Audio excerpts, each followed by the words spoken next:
What's going on, guys? In today's video, I got a bunch of tips and tricks for you for Fortnite Season 3 Super.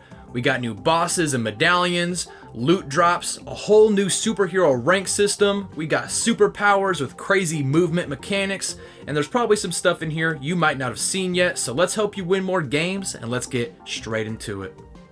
So the biggest change for this season is the new superhero ranking system. So everybody starts at rank C, and the better you do, the more you will rank up over time. So as you level up, you have access to better and better loot, giving you boons and even epic or legendary weapons. And you can do this by simply getting eliminations, surviving storm circles, or even taking sprites to shrines. And if you go to the Supernova Academy, there's a bunch of doors marked with A, B, or C, and they give you a bunch of loot. You can even spend gold if you want to get some legendary weapons. And this doesn't just give you access to better loot, but your boons will start to increase over time. So if you level up, you might notice you're just going to start healing automatically. And if you want a pretty decent loadout early on in your game, go to the gym area and take the staircase underneath the building. There you're going to see Morgan Mist, and she's guarding this door that you can unlock, and this is a training course with a timer. So you just got to shoot these little red circles and collect these coins, and if you do it fast enough, a door will automatically open and you're going to see 3 legendary chests, and it'll have chug jugs, epic loot, and some superhero weapons. And this is what your loadout will look like if you unlocked everything, getting both the medallions, all the boons, and ranking up to S tier plus. And this one isn't really a tip or anything, but I thought I should throw it into this video anyway. While you're playing your game, you might notice you're seeing these vaults scattered around the map, and this just brought me back to Chapter 5 in the Marvel season. So eventually there's probably going to be some kind of update where these will unlock, and you'll be able to get better loot and maybe different types of superpowers. Moving on to the weapons, let's talk about the Spire Rifle. Now this is my #1 pick for rifles before any updates because this thing is 100% accurate. You can tap fire from long range, you can hip fire up close, you can hold the trigger down all you want. The spread is almost non-existent. I have had no issues missing shots at all. The only thing that holds this back is the reload time, especially when you get a gray or a green variant. It's not great. But if you do want a legendary, all you gotta do is take out these Overlord Spires that spawn on the map. There you can see it drops one on the ground along with some other loot. But if you do want the mythic version, you're gonna have to go to the Demon's Domain, take out the Daigo boss. There he will drop the mythic version along with his medallion. And the medallion gives you increased reload speed and your shield will passively regenerate.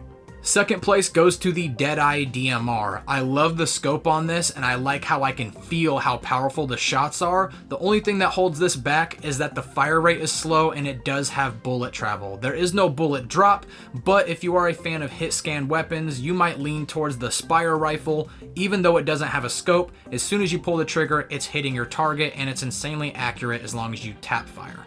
Now I did have to be pretty stealthy when I used this. It didn't really work when I was aggressive because there were too many times where I would shoot somebody and before my next bullet even came out of the chamber, I get lasered in my back with half a clip and now I gotta run and hide behind cover and make sure I'm healed. But if you are a big fan of the DMR, you can go to the floating island, defeat the core boss, and there she will drop the mythic DMR along with her medallion. In the medallion, you jump further, faster, and higher, and you become invisible when you sprint jump. And hands down, the coolest firearm that got added this season are the kill switch revolvers. Now these are not just dual pistols, these are actually really unique and they're super fun to use because you get a dodge move. So mid shot you can dodge and you can also choose to slow down time, which makes you insanely accurate. The only downside to this is if you're dodging and you're spamming that slow motion all the time, if you're fighting a skilled player, they're just going to laser you out the sky. When you're trying to look cool, you're actually going to look really dumb, so use it sparingly. Now you can also use these to negate fall damage to an extent, but I've seen some people were doing it wrong and they pulled out the slow motion way before they hit the ground and that still counts as fall damage. You have to do it right before you hit the ground. So right as you jump, pull out the slow motion and then you can drop. So you can see here, slow motion, and I was just above the ground, no damage taken. And I wanted to test the Shrouded Striker medallion with the kill switch revolvers because I wanted to see if I could turn invisible as I'm in slow motion so I'm not such an easy target. Unfortunately, this doesn't work because as soon as I go in slow-mo, I go back to normal. But if you do have the Acrobat boon, your parkour will partially reload your equipped weapon. And when you have the revolvers, doing that dodge counts as parkour. So if you're almost out of ammo, all you gotta do is dodge, and then you can just keep shooting. So you can pair these back and forth, shoot, dodge. The only thing is you have to be aware of your stamina, because this is the one thing that will deplete. Next up are the Mist Gauntlets. Now, in my opinion, these aren't my favorite ability, but I also think they're underrated. All you gotta do is be within shotgun range, hold down one button, and make sure your crosshairs lined up, and you're gonna be doing a lot more damage than you might think. I've seen too many times where somebody was panicking, or maybe they tried to reload, and all I did was just laser them the whole time. But I would keep in mind, don't fully depend on this because somebody could shoot you, so maybe swap this around with a shotgun or make sure you're jumping. And also, don't use this on shield bubbles because it might visually go through, but there's no damage being done. And it's also pointless to try to use this on bunkers. It's not doing any damage and you're just wasting energy. I would recommend using this on the Daigo boss because even if this isn't your favorite superpower, you can just use it so you can save some of your ammo. And the best power this season are the base boost gauntlets, and I would highly recommend making this your primary movement and get used to the new mechanics because shockwaves are kind of hard to come by, they're expensive, and I know you can take a dash sprite and take it to a shrine to get 4 shockwaves, but sometimes they're hard to come by. But if you are able to get some shockwaves, you can definitely pair these together, get some crazy height and some crazy distance. Now the epic rarity gauntlets definitely help because they do have that extra slot, but if you don't have that and you do find a sprite, you can use that by itself and that can act as an extra slot to get yourself out of sticky situations like I was in the storm. And pairing this with a medallion that makes you jump higher and further as is just gonna make this a crazy movement mechanic. And the gloves don't actually cause fall damage, they only hit for 10, but I would still try your best to use this to your advantage. Push people off of cliffs or push them into storm. Right here I was fighting a duo by myself and his friend died because he couldn't get back up on the hill. And you can also use this in water, but you can't use it while you're actively moving. You have to be sitting still, which does make you a target, but maybe this will help one of you guys in the future because the storm is not always in our favor. If you're going to use these on a building, make sure you jump first and there's something behind you so you don't go flying back into the storm. As you can see, I tried to hit these guys twice and both times my floor broke and now I'm scrambling back inside for cover. You can use these on people that are healing inside of a shield bubble, so if you know somebody's low, you can definitely use this to get them out in the open, but you can't do it just by simply jumping. They're also really good for breaking bunkers. This is what I'd highly recommend to use them for. Next up are the crypto treats. Now I found these to be a little bit underwhelming at first until I used them properly. So it acts like a junk rift and it does 100 damage. And crypto will go exactly where the tree is. So even if you throw it on top of a building that has breakable floors, he will not crash through the whole building. But if you throw it on the bottom, he will every single time. And you can also use these on shield bubbles. Even if it's on the outside, they will take 100 damage. And if you throw it on the inside, it will be the same thing. Just make sure you back up because you will take 25 overshield damage. And if you throw this at a bunker on the outside, it doesn't do anything. You have to make sure it's on the inside and then he'll crash through and they'll take 100 damage.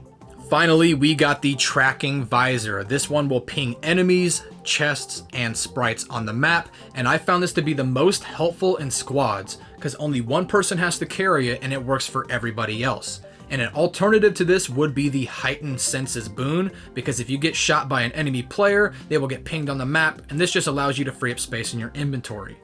And then we got the Superman sprite. I know for a fact this is a callback to that one episode of The Boys. If you know, you know.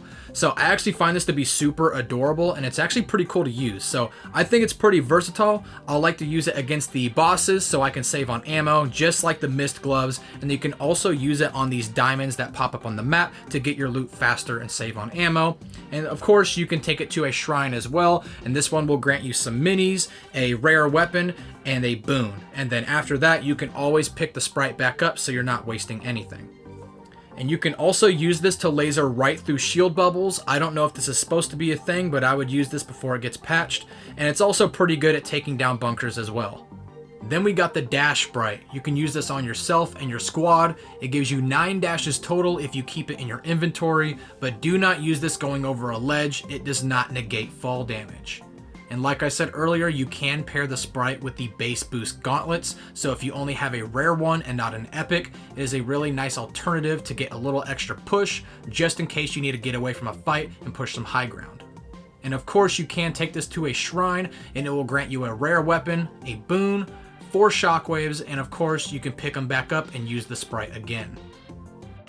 Last and certainly least for this video, guys, are the NPC characters. Now, I know we got a few new ones here, but in my opinion, the gold that you are spending is not worth the weapons you're getting in return. And also, gold feels a lot harder to get compared to the Star Wars and Lawless season.